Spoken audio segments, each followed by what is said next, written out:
Speaker's Corner aboard the Villa Vie Odyssey, hosted by Kit Cassingham. Good evening, everyone. Good evening, Welcome to Speaker's Corner.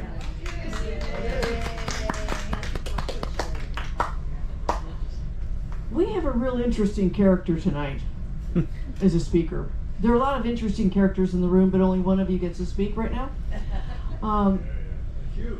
No, he's going to start talking as soon as I be quiet, John. So, anyway, Ron retired at the ripe old age of 39. He was a computer programmer and did computer programming things. And once he retired, then his life started. So, and I'm not going to tell you anymore because I'm going to let him tell you everything, but let's welcome Sir Ronald Small and a group of random coincidences. Ron, come on up. Purple people leader.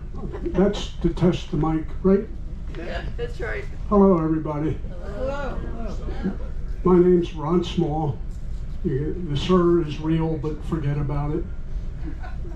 My talk is about a bunch of really amazing people. Not me, a bunch of really amazing people and some amazing things that occurred because of these people.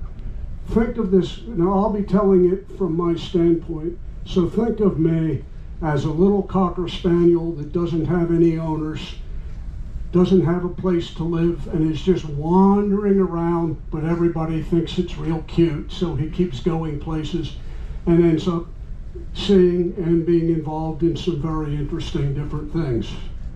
Now, the topic that I use is amazing coincidences. So, well, my story is going to be in sequential form. First, I want to show an example of a truly amazing coincidence. I had a good friend, Father Steve Wilson. He's involved in the story, but we're out of the story. We're just talking about a coincidence. I met him in Rome as I wandered the paths of Rome, hoping people would give me doggy treats. And we got to be friends. Somehow in our conversations, I learned that he had been a parish priest in Biloxi, Mississippi. Anyone from Biloxi? Oh, yeah.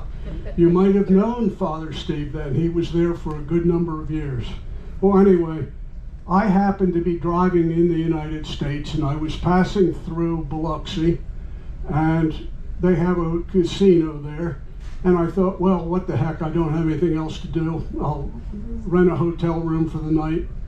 And the hotel room wasn't ready, so I'm sitting in the lobby, and John Grissom's book, A Painted House, had just come out. And so I'm sitting in the lobby just waiting for my room, and I'm reading Grissom's book, and it occurs to me to be funny, and I pull out my computer and send an email to Steve in Rome. And I said, hey, I'm at the so-and-so casino in Biloxi. Why don't you get on a plane and come over and we'll have dinner tonight? And I figure, and it's 6-hour difference in time, so he's probably not even going to see it. So I'm sitting there reading, and tap, tap on the shoulder. I'm ready for dinner. Honest to goodness, Steve had taken leave. He was in Rome. He just happened to be back for a week. And he's in Biloxi, and he gets my email. And he's with some other people, and he says, well, hey, Ron, let's have dinner tonight, but I got to deal with these other people right now. I said, sure. And of course, I'm flabbergasted. But in any case, the other guy that's with him says, oh, what are you reading? And I said, oh, it's John Grissom's book. And I said, it's a really good one because he doesn't talk about lawyers at all. It's a coming-of-age story. I'd recommend it. It's really good. And at the end of that, Father Steve comes back that evening and he said, well, John was really impressed with you. I said, well, why was that? He said, that was John Grissom. Now, that has nothing to do with amazing things, but that is a pretty big double set of coincidences as far as I think. Okay, now we're going to get into kind of a story, and I'm going to start with a very important date, truly unimportant to everybody else but me. That is April of 1966. Why April of 1966? Because Ron was a horny 19 or 20-year-old guy going to the University of Pittsburgh, and the Playmate of the Month was from, or at least advertised as being from Malibu, California.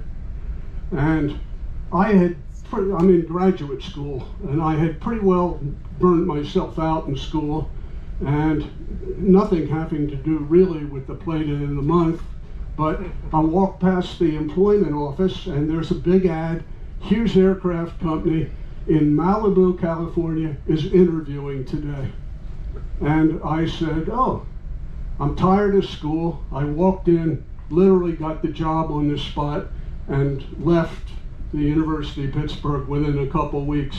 So I always joke and say, my whole story wouldn't have happened if it hadn't been for the Playmate of the Month, April 1966. Okay, I drive in my little Austin Healey Sprite, not the good Austin Healey, the little cheapo Sprite. Yeah, all the way out to California. I never make it to Malibu because somehow they tell me I have to go to Texas instead to meet the Hughes people there. And I'll skip all the totally uninteresting stuff of working and all that. Eventually, in 1968, a lot of you will remember these years, I am sent to Mare Island just outside of San Francisco, north of San Francisco, naval base to teach the Navy. This is the literal, true, what you read about, the hippie time, Haight-Ashbury, Summer of Love, 1968. So Ron, with a military secret clearance, a ponytail that I've just grown, only because I'm going up and I think I'm going to spend some time in the Haight before I actually start work. I drive up to San Francisco, and I'll skip a lot of little stuff in there. I meet a fellow, Al Rinker. I'll mention, almost all these people are passed away, and you won't know the names, so I'll tend to ignore them. But Al has started an organization called the Switchboard. It was trying to be an information center for all the kids and all the people in the literally just in the Haight-Ashbury area. And I was working in Mare Island. It was about a 45-minute drive to San Francisco, but I liked what he was doing. So I said, hey, I'll help out. I'll come down every night. And we eventually started, I shouldn't say eventually, Al had the idea already. It wasn't my idea. He had the idea, in addition to being a switchboard for the community, we knew that there were a lot of young people, truly young people, 13 and 12-year-old runaways, truly young people. And so we started a reconnect service. These young kids could come in. We would help them find a place to live that was safe. We would get their permission to contact their parents. The contract with the kid was, we will call the parents, we will tell the kid, the parents, pardon me, that the child is safe. If you want to contact the child, we will ask the child if they want to talk with you. 95% of the time that worked perfect.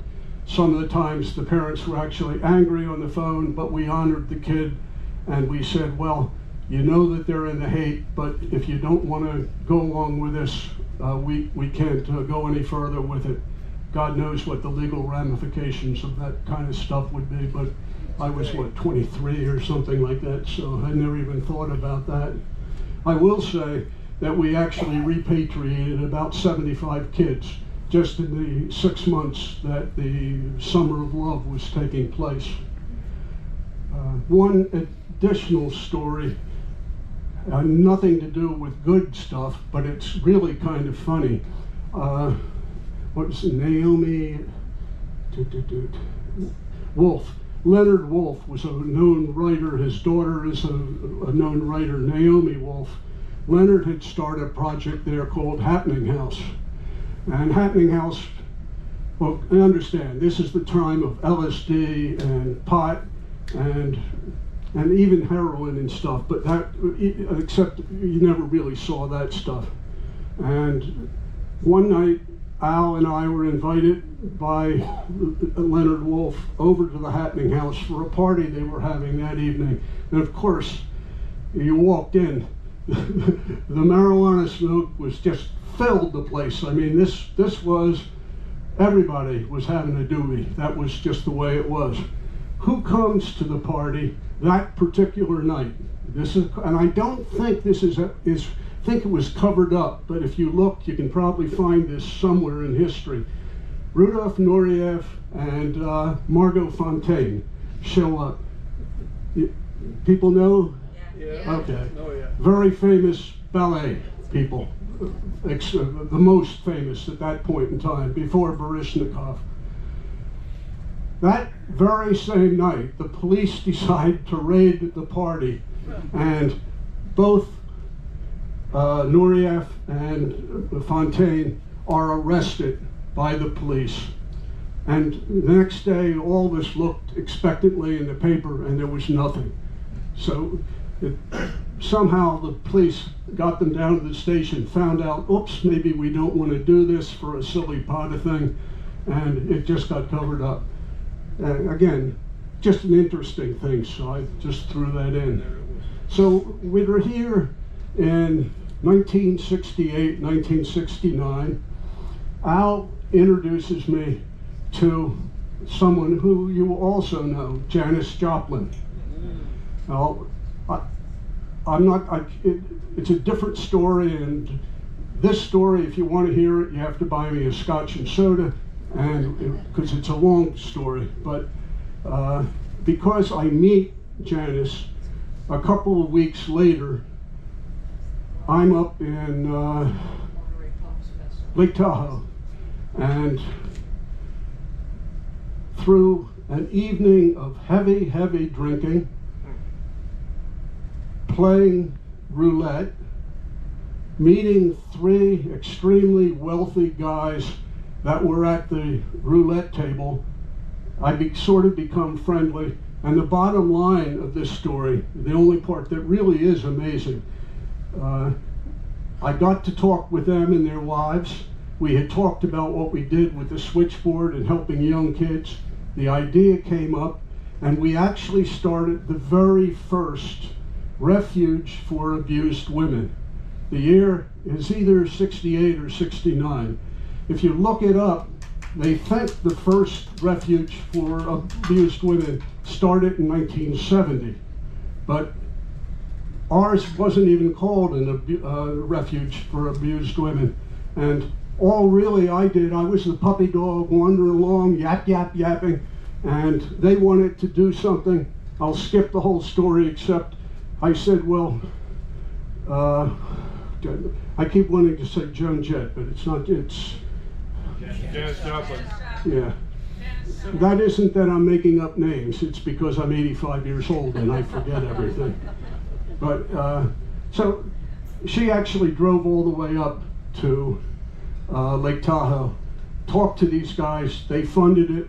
She and I went back to, because she was part-time in San Francisco, went back there, we went up, if you're Californians, it was called Grass Valley, if I remember correctly.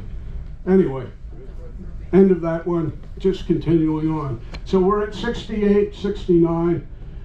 Now I'm going to skip a lot of years, because now I'm working like heck. I'm trying to run a company. I'm also volunteer teaching at UCLA and West Coast University. This is when computers, they weren't even mini computers. The Trash 80 had just started. Literally, the Trash 80 was just a brand new thing, and people were going crazy about mini computers.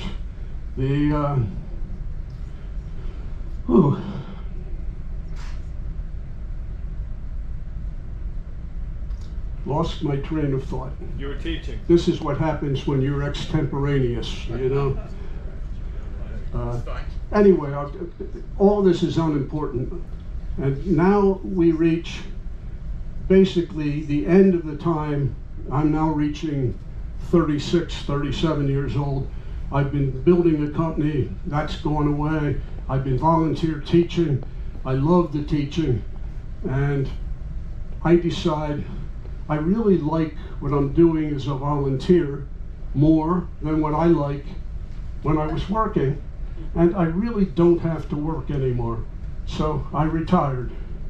And I happened to run into somebody that I had met years and years before in the Haight-Ashbury, and he says, "What do you do?" And I said, "Well, I really don't know.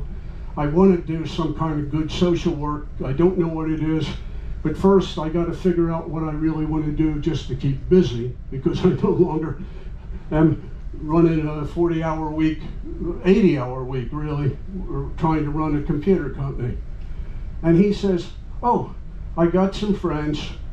They're going to Nepal, and Luke and Nan Jerstad, Luke climbed Mount Everest in 63, so we're now like 83, 82, that area." So he gives me Luke's contact information, and just for the heck of it, because I'm just footloose and fancy free, still the puppy dog, just wandering around, lapping at the little bowls of milk that people were kind enough to put out for me, I head off to Nepal. And it was, that would be another whole story, and when I got back, I did it in all sorts of grade schools and things, showing the kids the pictures. But if you've been to Nepal, and a lot of people have done the trek up to base camp, between Namche Bazaar and Tangbache, there's an area called the Kundi region. And we're going through that region. There's a clinic there called the CWAC Clinic. It's a Canadian clinic, basically Doctors Without Borders type people. I don't even know if that existed back in 83 or 82. And we stopped there just to see what was happening.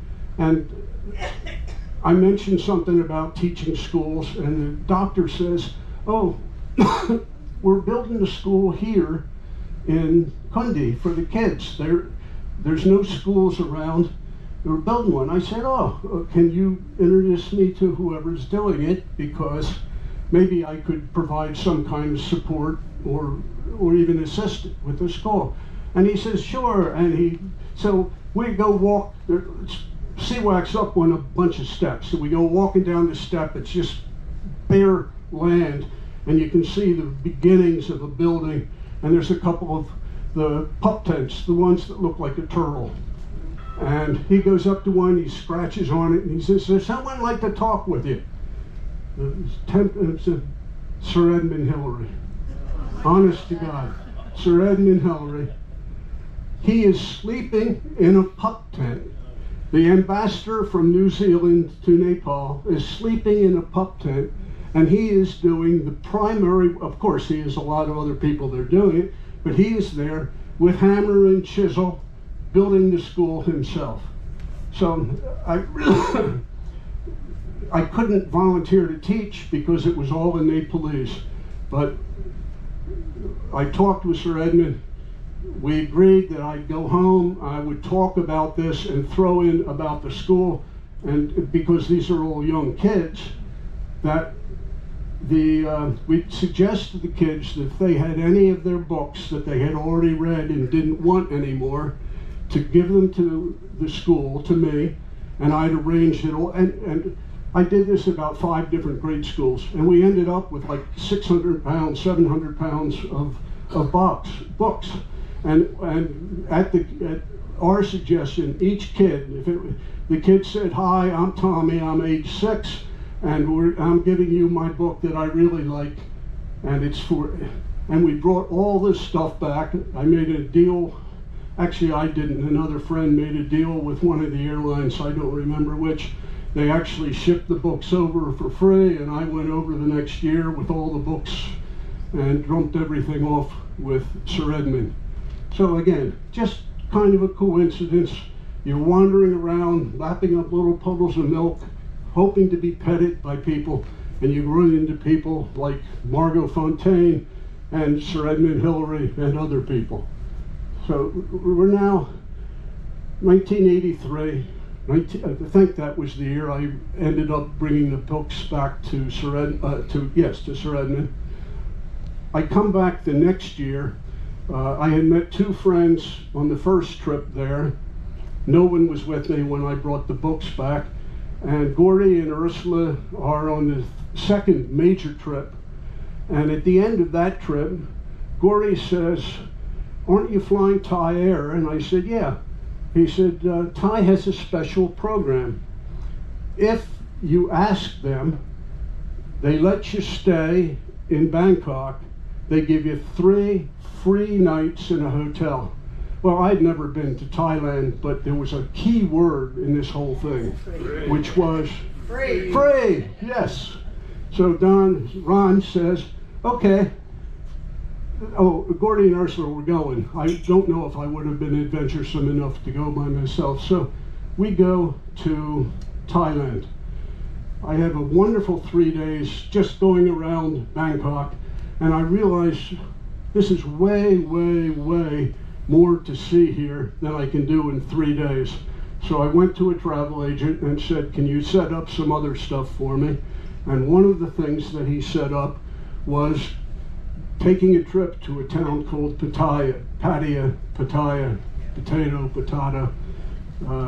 So it's kind of a sleazy, well, it's nicer now, but kind of a sleazy town that all the R&R troops would go to.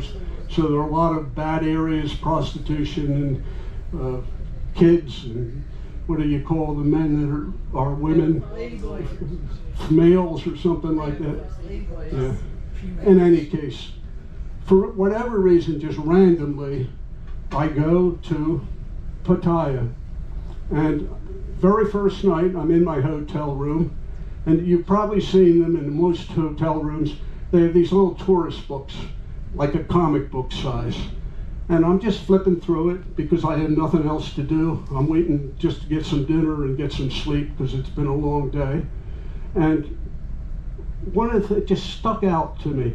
The whole page is these smiling kids.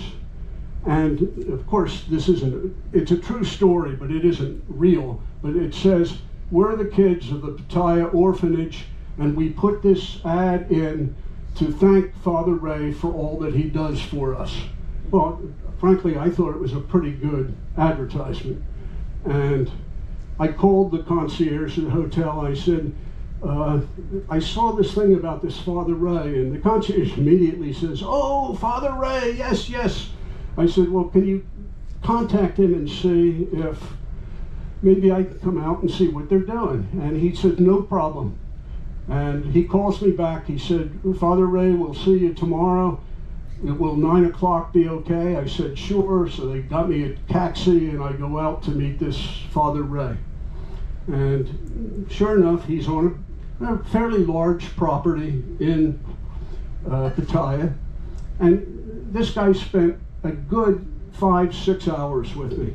He takes me into where all the little kids are in the cribs, and they're all being taken care of wonderfully. He shows me the older kids, their dorms and everything. Then he takes me out and he shows me all the vegetable gardens, which didn't too much surprise me. But then he shows me where they're raising the pigs and where they're raising the chickens. I was expecting to see beef someplace, but he didn't raise beef. But sure enough, they raised the pigs, they grew the vegetables, and they grew the chickens to feed all the kids. So 6 hours, a good 6 hours, going all over these properties and everything. So at the end of it, and Ray knows nothing about me. I doubt he even remembered my name at this point, because it was just an introduction. That's all that it was. And he would talk and showed me stuff for 6 hours. So I tap my wallet and I say, "Well, what can I do for you, Father? I really appreciate the time that you spent showing me around." And I'm not religious. I happen to be a lapsed Catholic. That's nothing to do with anything. And this happens to be a Catholic priest, and I do from when I was a kid going to grammar school. I still call him all father, but in any case, he says, well, I know you want to give me some money, that's good, but I have found, and God always treats me right, I've told people, if I just tell them what I really need, it often comes about. I said, okay, Father, what do you really need? And he says, I have the idea, if I can teach young handicapped kids about those things called computers and start a school teaching them that I can get these kids, and I'll use the Thai term, I can get these kids to be able to earn their own rice, which basically means earn their own living. And I mean, I didn't say it to him, but I thought, did this guy have the CIA check me out or whatever? Because he basically described me. And I said, well, amazingly, Father, I have plenty of time, so I will delay flying back to the States. I'll spend 3 or 4 months here. I'll work with you. We'll interview teachers to do teaching. I'll design a curriculum. We'll go in and I'll help. We'll buy computers for everybody and we'll actually start this. And Ray sends out a notice to the entire Catholic provinces in all of Thailand saying, we're going to have a school teaching computer science that will get handicapped children good jobs. If you want to come, call, write, and show up. And we had 22 kids. Now, I had said I'd spend 5 or 6 months there. I didn't get to leave Thailand for 5 years because it turned out there was so much that needed to be done. And the very first class was just 22 kids. And I still want to cry when I see these kids. This is a third world country. None of them had a regular wheelchair. They had crutches. They had these weird contraptions that they had used. These are kids that lived up in the hills of northern Thailand, mostly. The families earned, I think, average annual income for the families out there is even today is a couple $100 a year. So, and basically these kids had, if they were lucky, had several years of elementary school education because the parents just figured, we love the kid, but he's a loss. He's always going to work on the farm with us. That's all that he can do. And 22 kids came down, so that's why I ended up spending the first 2 years there. And we talked with those kids. Now, I didn't have a lot of pictures. I can start with a little bit of the talk. This is the school during COVID, so this is much later than when we started the school. I didn't have any pictures with me. Eventually we'll get to it. So, there you go. I think I can make that bigger.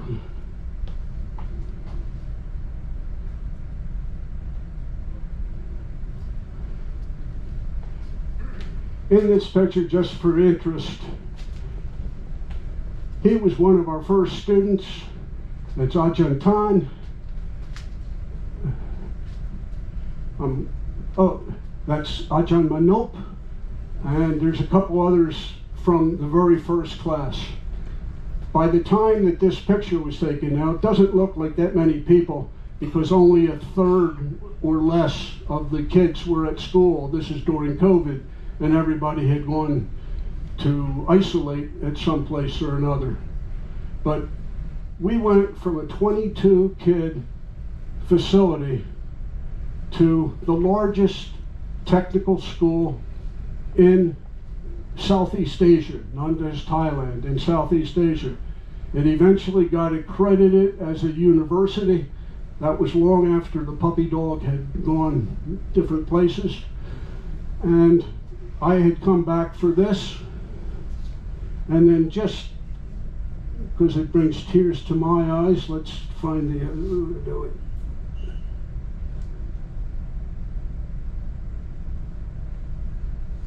And then just this year, yes, this year, Ajahn Tan, Ajahn Manop, Ajahn Sumrit, and others. They're all now grandparents. They didn't bring their grandkids. A couple of the kids in the background are their children, but those three came over to the United States and we had a nice get together. And all three of them and about four of the others from that first class always come up and say, thank God for Father Ray and Ajahn. Ajahn means honored teacher, well, ties are very formal. Ajahn Ron and Father Ray for having ever started this idea. So it was a pretty big thing. And I say, thank God for April of 1966, because if I hadn't seen the Playmate, I wouldn't have gone to his, I wouldn't have gone to San Francisco, I wouldn't have met the guy that told me to go to Nepal, I wouldn't have met Sir Edmund, and I would never, ever have ended up here in this place. How are we doing for time, Kit? Just hold up fingers. It's 9 o'clock. Half an hour you left. Five more minutes? You have 15 minutes for talking and then 15 minutes for Q&A. Okay. I don't think I need another 15, but let me go through a couple of other things here. Now, way back, I mentioned the amazing coincidence of Father Steve popping up in Biloxi when I just happened to be there for one day, and just happened to have John Grissom with him, who I was reading his book. Father and Steve and I became very good friends. He became a trustee of my foundation, and Father Steve was instrumental. Again, I'm just a puppy dog. I do very little of this stuff. I just luck out that I'm there. But he had the idea of supporting a couple of facilities. Now, remember, even though this is now in the 90s, and Vietnam has long since passed, all the R&R people that came to Thailand had created a huge number of children. And unfortunately, a good number of those children, and I'm not going to blame the Navy or the girls, but a good number of these kids were born with HIV virus. And Father Steve had the idea. There were two places that we worked with. One is called Sarnelli House, and the other one's called the Chameleon Social Center. Let me show you what happened with these places.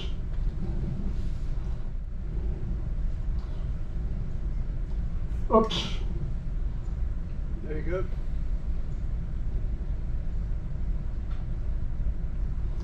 Okay, they're out of order. This is where we started. This is a refugee camp. This is not just people affected with HIV. This is a refugee camp because the terrible Burma situation was taking place.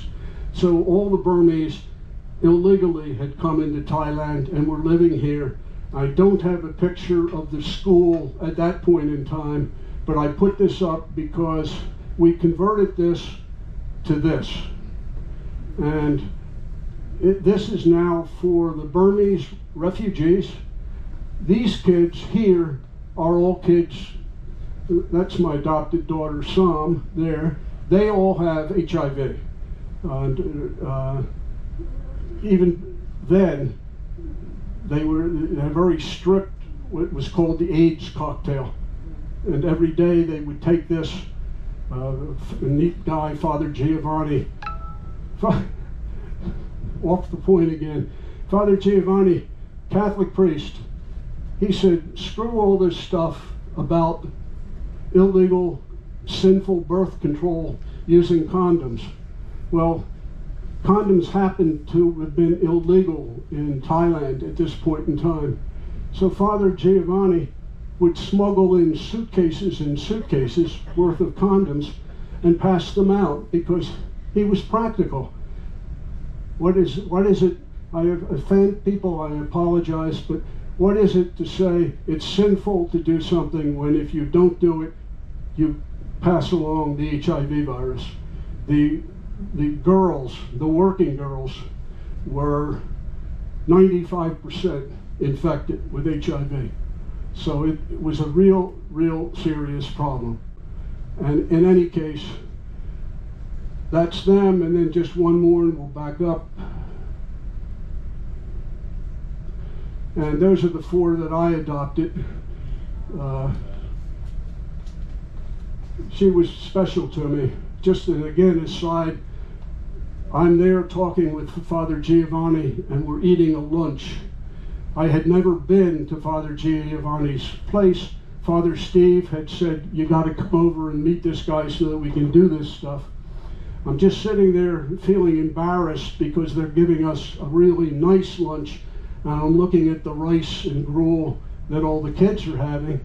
In any case, that little girl at 5 years old comes wandering over, doesn't say a word, crawls up in my lap and falls asleep. And there Ron is rocking this little girl. And there's good pictures. Unfortunately, I don't have them with me. An hour after lunch, Ron is still sitting there rocking the girl because I don't want to wake her up. And she was ended up being the first one of the kids that I actually adopted. So we'd started this minor project in the States, a refuge for abused women. I ended up doing a little teeny bit with Sir Edmund Hillary. By amazing set of coincidences, we start this school, and that just goes tremendously well. Now again, even when this is happening, this is long after the 5 years that I was there full time. I'm still going back over for a couple months every year. And Ray says to me, you know, we have this the sex problem here. All these young girls and young boys are actually in cases sent by their parents to the City of Gold, Padilla, and the parents, they're earning $100 a year, and it's more important that some money come back to the family. And but these kids are terribly abused. The police abuse them. They arrest them and steal the kids' money and then throw them back out on the street again, men or women. So Ray says, maybe we can start a facility that is kid-friendly, but the kids can go to, and we can get them out of this rotten environment. And we started what was then called the Street Kids Home. The Street Kids Home was about a half a mile from the bad section of Padilla, but it was a property that Ray had been given, and he built a house, a big dormitory, built a house on it. And sure enough, we had a couple of vehicles driving around saying, we can assist you, no hassle. If you want to escape the streets, come on and join us. And we ended up with about 30 kids. The problem, and we never solved it while I was there, is it was the recidivism rate was about 95%. The kids would come, they would get a warm meal, they would sleep well, they would stay there for a few days. Then they'd hear, oh, if you're going to stay here a long time, we'll arrange and you can go to school. And kids just left and went right back. They were street kids. Not in a bad, they were street smart kids. They said, screw this, we don't want to go to school. We like the warm food, we like the safe surroundings, but we don't want to go to school. We'd rather, I won't talk about the sex terms, but we do such and such and get paid $10 to do it. And they'd go back. And I was leaving, and I said, Ray, I think we have to try to figure out some way to do this, but I don't know what it is. I came back, and he had a solution. He didn't even realize it was a solution. Another piece of property was given to him that was 15 miles outside of Padilla. So he built dormitories there, trucked the kids in there, of course new kids. No one wanted to walk 15 miles back to Padilla. They were much happier there. And they put up with going to school and being safe because they didn't want to trek 15 miles on roads back into Thailand or back into Pattaya again. So that's interesting. And those facilities, eventually the kids, now that grew to about 150 kids. And then we started to accept orphans into the program. We had two facilities, the Street Kids Home and the Children's Village. The orphans stayed at Children's Village. The street kids, the street smart kids rescued from the streets, stayed in the Street Kids Home. A few years later, the kids came up to Ray and said, "We're no longer street kids. We don't want to be called street kids anymore." And we renamed that facility. I don't remember the name because a year or two later we merged the two together. What had happened is the kids that we were brought in that we thought had to be separated, because you don't want two 8-year-old or 6, 7-year-old orphans that are truly just infants associating with 12 and 13-year-old street smart kids. But the kids at the Street Kids Home had progressed, and the new ones that were coming in were learning from the ones that were there. We kept them all the way up through, I would say through college, but through high school, and a few of them actually would go to college, and all that was paid for. But so eventually the two merged together. I'm almost finished. Just one last thing. It was not a project that I did, but there was a facility there called the Fountain of Life. And it was to rescue the real street girls, the bar girls. And at that point, it was Sister Michelle. And Sister Michelle had a facility, same as what we did with the street kids, but this was for the real hookers that were there, trying to give them education enough that they could move into a different profession. In fact, a wonderful quote from Sister Michelle was, "I don't care what they do. If I teach them to bargain better, that will help them, and I'll do that." Which is, I like people that are practical, not all holy-roly type stuff. Sister Michelle knew me from working at the school, and she said, "Would you come over and teach a couple of introductory classes in computers?" All the girls speak rudimentary English because of their occupation. So I said, sure. And I got to meet a lot of the girls, and I only did this for about a year.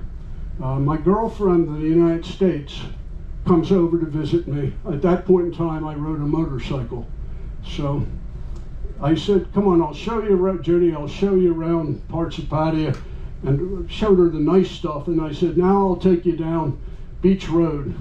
And Beach Road is essentially the Bay of Thailand on one side and bars on the other side. Just bar after bar after bar, B-girl after B-girl after B-girl, every single place. So we start down this road. Out of almost every single bar, "Hi, John Ron, hello, hello." I got Judy on the back of the bike, and I can feel the claws starting to. That's funny, and luckily I introduced her to Sister Michelle the next day, and the claws disappeared after the one day. And that's about all I have to say, but it just. The school's in there someplace. There you go. There. So I just started this project a couple of years ago. We've now built 3 schools. This is the first one. It's called the Speakman School, after a good fraternity brother friend of mine. And we built 2 more after that. And that is our student population. And that, just by the way, I worked with an artist in South Africa. I felt these kids are just these are 4 and 5-year-old kids. At 4 and 5, they don't even know who Nelson Mandela is, let alone Martin Luther King. but it can't hurt to have something that shows two well-known, extremely famous, extremely helpful people, both black, and then we included a school mixed of white and black kids. And you can't read it. That just says education is the most powerful weapon you can use to change the world, which is Nelson Mandela's quote. And just because I think it's cute, you can't really say it. Oops, down here there's a bunch of little kids, and that's me. I had to do with the thing, so I used my little bit of whatever selfishness, and I included myself in the painting at the bottom. And the last thing, I did these, right? Yeah, I did these. That's the last school we built in Thailand. That was just done a couple of years ago with a company called Thai Pipe. That's far more expensive than I could have ever done on my own. But the guy from Thai Pipe loved our concept, and we built that school. And then my only political comment is I really am, I've been and lived in the Baltic countries. I've seen how much they support Ukraine in the war. I mentioned to people, when you go through Lithuania, Estonia, Latvia, all three of them, they have painted their buildings in the Ukrainian colors. All of the buildings. When you walk into the city square, it looks like you're looking at a Ukrainian flag. Of course, these people from the German and the Russian tragedies of many years ago so I could not support military weapons because we are a foundation that supports needy children. But this particular vehicle we built, I was supposed to drive it into Kiev, but I only got part of the way due to other travel complications. But this contained all sorts of medical and other supplies for the youngsters that had their parents killed or their dad killed as part of the Ukrainian military. That's the end.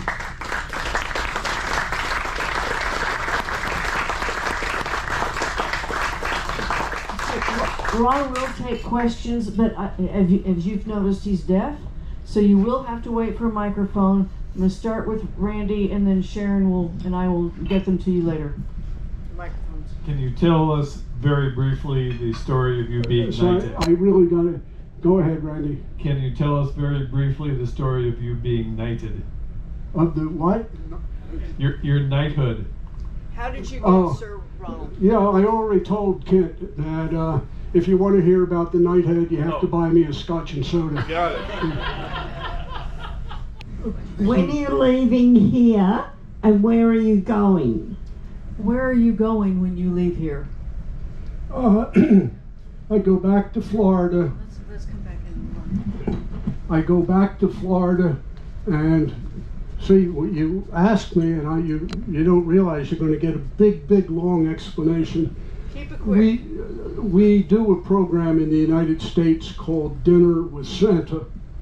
We work with schools and other facilities, talk to the school nurses, find the kids at that school that are recognized as having parents that really need some help at the really all year round, but at the holidays. So the school checks with the parents, says we have a program. They explain the program. If the parents agree to be in the program, they give us a list of necessities and toys for the kids. We go buy all the toys and the necessities. All the toys we wrap up and we know who they're for. We put the kid's name and age on the package. We do a big turkey dinner, the pre-Christmas. And then at the end of the turkey dinner, Santa Claus actually comes in with a big bag over his shoulder and all the gifts, and calls out each kid's name and passes out the gifts. So that's what I'm doing. I'll be back December 1st, and I'll be working on that through, I think it's on the 14th or 15th that we're holding it. Okay. Any other questions? Are you Santa? Hold on, you can't do that. He wants to know if you're Santa. Are you Santa? No, we. You don't want to ask because you get too long an answer. But real quickly, two of our good Santas, really big, heavy-set guys, were both Jewish rabbis. Appropriate. If there's no more questions, this is the person that really, you know her much better than I do. She has made my time on this vessel, because I'm only a short-termer, 44 days, absolutely fantastic. And her job in arranging these things, certainly. Thank you, Ronald. Thanks.